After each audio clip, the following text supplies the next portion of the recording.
Welcome to the worst podcast on YouTube. This is Stephen J. Morse, the narrator of Late Boomer, coming to you from the Catskill Mountains, New York.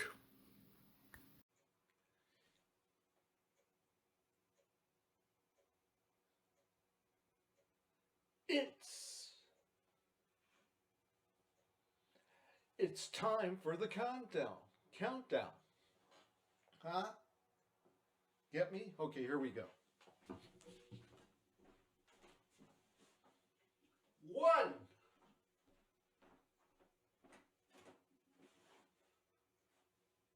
2,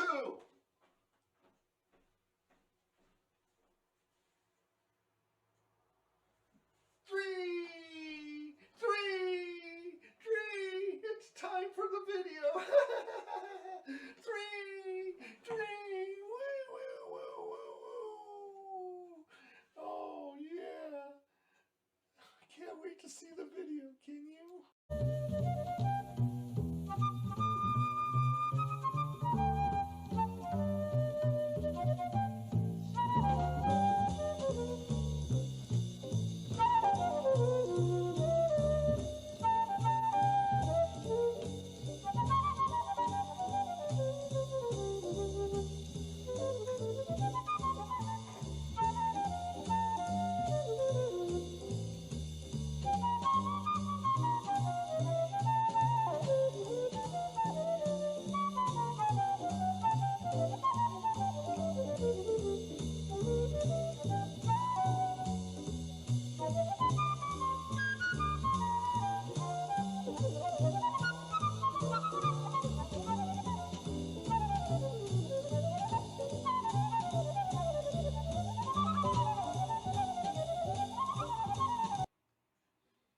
Yeah, man, like jazz.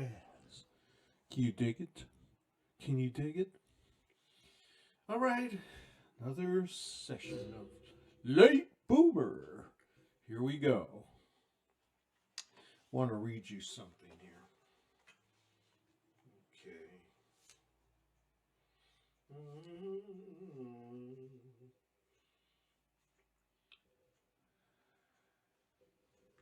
This comes from. Where does this come from? The Intercept. I don't know if they're left or right, but we'll take our chances, won't we? Leak report. CIA doesn't know if Israel plans to bomb Iran. That's pretty passive aggressive. They don't know. Then why say anything? You're implying that they are going to do it. So that's called passive aggressive rumor. Okay, this is from the State Department, trying to start fears and rumors of war. Can you imagine? Leak report, CIA. Okay, let's read this little thing here. It goes like this. Threats of war with Iran over its nuclear program are rattling, or something more serious is a mystery, even to the CIA. You know, the CIA is acting funny. They're they're having a PR problem. People always thought of them as right-wing fascists, and now they're trying to improve their image. So they have some of their CIA analysts, whatever the hell that means, go on left-wing shows and try to attack MAGA, to shift, like they're the good guys. They're fighting, the CIA's fighting MAGA. Right. You believe that? Back to this article. According to Positions, a top secret intelligence report leaked out on the platform Discord earlier this year that the uncertainty about the intentions of one of U.S. closest ally calls into question the base of of ironclad support for Israel's publicity espoused by the Bush administration. Okay, I'm going to tell you about Netanyahu. Not Ned. He's a little left of Rabbi Kahane. He's a little more rational. Rabbi Kahane was a Jewish nationalist. He wanted all non-Jews out of Israel. Netanyahu is a little more finesse. He's an American Jew. And there's that shit going. So, there's so. You know. He somehow became Prime Minister of Israel. But he's not happy with that. He wants to be the Khomeini of Israel, the Jewish Khomeini. He wants to be the dictator of Israel. A lot of Jews, Jewish Zionist, has determined this guy's up to no good. He wants to weaken the Israeli Supreme Court, and he can become the big boss. So there was all these demonstrations of thousands of people in the street in Israel telling him he should go.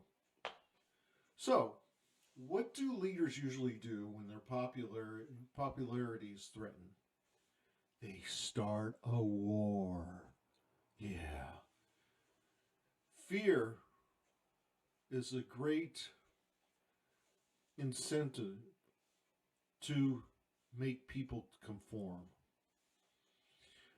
You got to remember, Israel is a nuclear nation. It has a nuclear bomb. They're saying Iran hasn't got a nuclear bomb. So they say if they create a nuclear bomb, we're going to attack them. Don't you want to attack them before they create one? But so that way he could garner up patriotic fever in Israel, and everybody will support the war effort. So this is a cynical ploy on Benny Yahoo. We Jews have our right-wing nationals too. A lot of Jews want to make Israel a Jewish theocracy. Actually, Israel is a secular democracy. It's not really a Jewish state.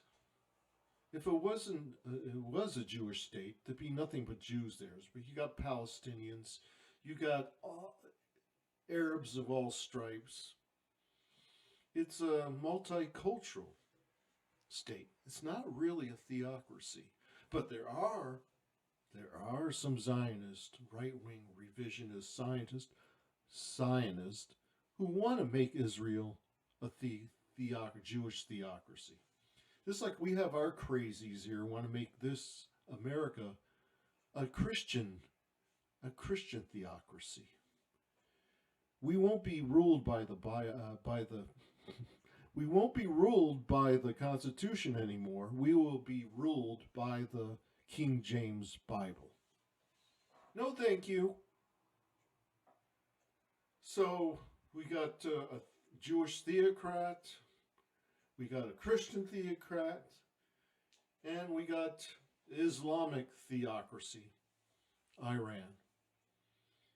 This is just war between religions. We're not only taking a step backwards, we're going through a time machine back to the 5th century where we'll have religious wars. Isn't that groovy? Is that what you want? I don't. So beware. Be aware. Now, what's the next thing I want to talk about? Let's see what we have here.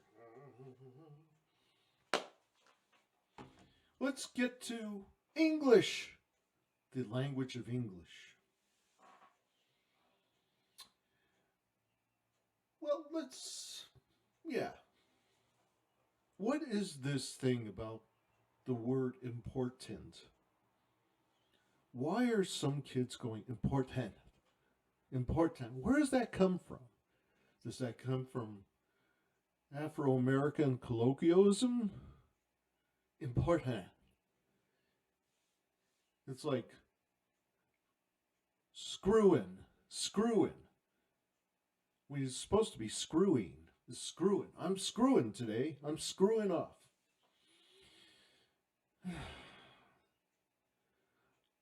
It just sounds bad, okay?